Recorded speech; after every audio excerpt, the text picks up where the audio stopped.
오늘은 누가복음 14장 말씀을 통해 우리를 향한 하나님의 뜻을 함께 살펴보고 기도의 제목을 찾고자 합니다.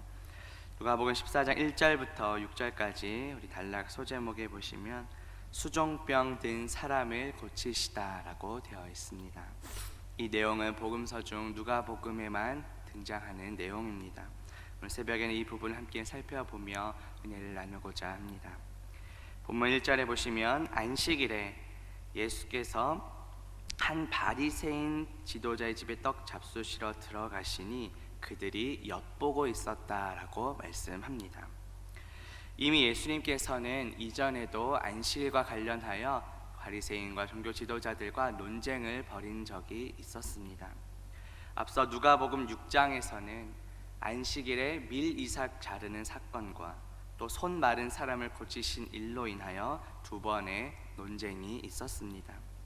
또 바로 앞장 어제 본문이었던 13장에서도 안식일에 꼬부라진 여자를 고쳐주신 일로 인하여 세 번째 또 논쟁이 있었습니다. 그리고 오늘 본문은 네 번째로 발생한 안식일 관련 논쟁입니다. 당시에 유대인들은 율법을 지킬 때 형식주의적인 모습이 있었습니다. 하지만 예수님께서는 그 율법 안에 있는 사랑의 정신을 잘 실천하는 것이 매우 중요함을 가르쳐 주십니다. 오늘 본문에서 예수님께서는 안식일에 한 바리새인 지도자의 집에 들어가십니다. 당시에 안식일 예식이 끝난 이후 사람들을 초대하여 식사를 나누는 것이 하나의 풍습이었습니다. 그런데 1절 후반부에 보시면 그들이, 즉 바리새인과 지도자들이 예수님을 엿보고 있었다고 말합니다. 그들은 바로 3절 앞부분에 나오는 율법 교사들과 바리새인들을 가리킵니다. 그들은 예수님을 식사 자리에 순수한 의미로 초대했다기보다는 예수님이 어떻게 하시는지 보기 위해 악한 의도를 가지고 엿보고 있었습니다. 본문 2절에 보시면 주의 앞에 수종병 든 한 사람이 있었다고 말씀합니다. 이 수종병이라 함은 우리 몸의 여러 부위에 물이 고이고 또 몸이 부어서 살이 썩어가는 병입니다. 그 당시에는 불치병이었습니다. 당시 유대인들은 이 병이 죄로 인해 하나님의 저주를 받은 것으로 여겼습니다. 바리새인들의 그 전통에 따르면 이러한 만성적인 질병을 안식일에 치료하는 것은 불법이었습니다. 그래서 바리새인과 율법 교사들은 안식일에 예수님이 과연 그 사람을 어떻게 하실지, 과연 고쳐주실지를 엿보고 있었던 것입니다. 본문 3절 보시면 예수께서 대답하여 율법 교사들과 바리새인들에게 이르시되 안식일에 병 고쳐주는 것이 합당하냐 아니하냐라고 물으십니다.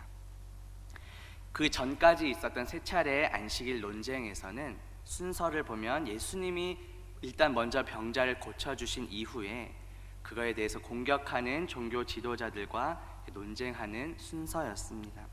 그런데 오늘 본문에서는 고쳐주시기 이전에 먼저 종교 지도자들의 생각이 어떤지 물으십니다. 이미 예수님께서는 그들의 그 악한 의도를 알고 계셨다는 뜻입니다. 예수님께서는 안식일에 병 고쳐주는 것이 율법에 옳은 것인지 아닌지를 물으십니다. 당시 바리새인들은 안식일을 거룩하게 지키기 위하여 그들 자체적으로 인위적으로 만든 여러 금지 규정들이 있었습니다. 생명에 지장이 없는 경우에 안식일에 병을 고치는 것은 불법으로 규정했습니다. 그런데 실제 모세 율법에는 안식일에 병 고치는 것을 금지하는 내용이 없습니다. 그런데 바리새인들은 자신들만의 그런 잘못된 전통으로 형식만을 강조해 왔던 것입니다. 본문 4절 보시면 그들이 잠잠하거늘 예수께서 그 사람을 데려다가 고쳐 보내시고 라고 말씀합니다. 예수님의 그 물으심에 율법 교사들과 바리새인들은 아무 대답도 하지 못했습니다. 왜냐하면 그것은 원래 율법에는 안식일에 병 고치는 것을 금하는 항목이 없었기 때문입니다. 그래서 예수님의 질문에 아무런 대답도 하지 못합니다. 예수님은 이제 그 병든 사람을 데려다가 고치시고 보내십니다. 이 보내다라는 말은 놓아주다, 해방하다라는 뜻입니다. 질병에서 해방되어 구원의 역사가 나타난 것을 보여줍니다. 본문 5절 보시면 또 그들에게 이르시되 너희 중에 누가 그 아들이나 소가 우물에 빠졌으면 안식일에라도 곧 끌어내지 않겠느냐라고 말씀하십니다. 이 원문에 보면 강조점이 안식일이 아니라 곧이라는 단어를 강조하고 있습니다. 다시 말해 이 안식일 그 날짜와는 상관없이 위험에 또 곤경에 처한 사람이 있다면 곧 즉시 구하는 것이 마땅하다라는 가르침입니다. 당시의 율법 교사나 바리새인들은 자신들이 인위적으로 만든 그 전통에 얽매여서 율법의 참 근본 정신을 외면했습니다. 반면 예수님께서는 율법에서 말하는 근본 정신이 바로 사랑이라는 것을 보여주십니다. 안식일에 병을 고치는 것은 안식일 규정에 어긋나는 것이 아니라 그 율법의 정신을 가장 잘 보여주는 것임을 보여주십니다.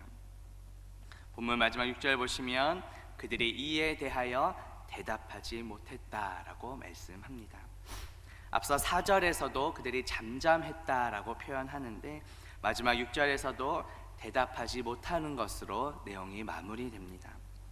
예수님의 말씀이 너무도 합당하기에 그들이 아무런 반박도 할 수 없었다는 뜻입니다. 예수님을 비난하고자 엿보고 지켜봤지만 누구도 예수님의 말씀에 반박하지 못했습니다. 오늘 말씀은 예수님께서 안식일에 병든 자를 고쳐주심으로 예수님이 진정한 안식일의 주인 되심을 보여주십니다. 이처럼 예수님께서는 그 어떠한 규례보다도 한 생명을 귀하게 여기시며 사랑하십니다.